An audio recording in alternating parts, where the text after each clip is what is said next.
माँ प्रतिमा recording studio Sheikhpura.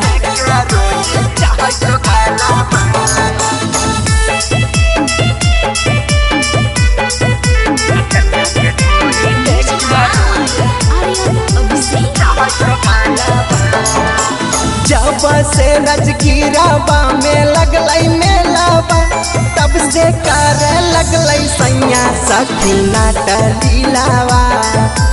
जब से रजगीराबा में लगलई मेलाबा तब से करे लगलई सैया सखीना टलीलावा।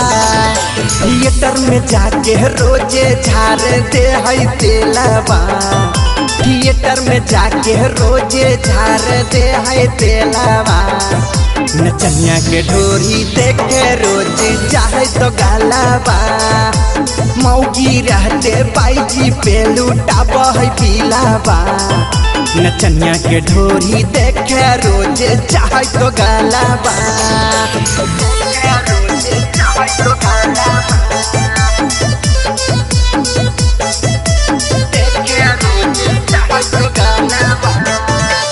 मिक्स बाय शैलेंद्र बाबू।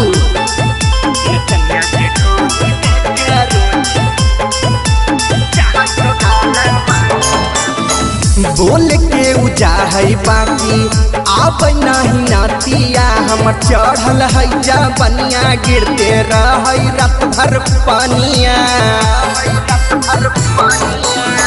बोल के उजा है बाकी आप नहीं नातिया। हम चढ़ल है जा बनिया गिरते रह रात भर पानिया।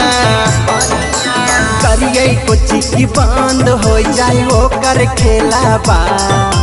करिए कुछ की बंद हो जाए वो कर खेलाबा। नचनिया के ढोरी देखे रोज चाहे तो गालाबा। मौगी रहते बाईजी पे लूटाब है पीलाबा। नचनिया के ढोरी देखे रोज चाहे तो गालाबा।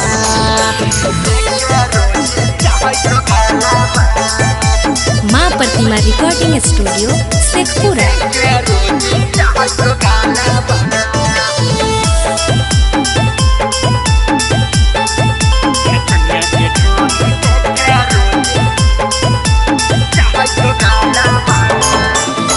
केते हमें कहियो सखी सैया के कहानियाँ ले जाके मंगल सुतावा। नचनिया के दल गई कुतावा।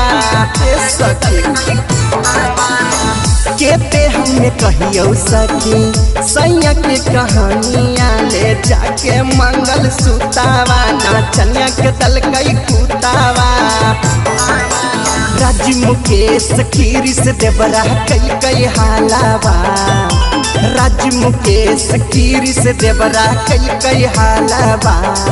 नचनिया के ढोरी देखे रोज चाहे तो गालाबा। मौगी रहते बाईजी पे लूटाब है पीलाबा। नचनिया के ढोरी देखे रोज चाहे तो गालाबा।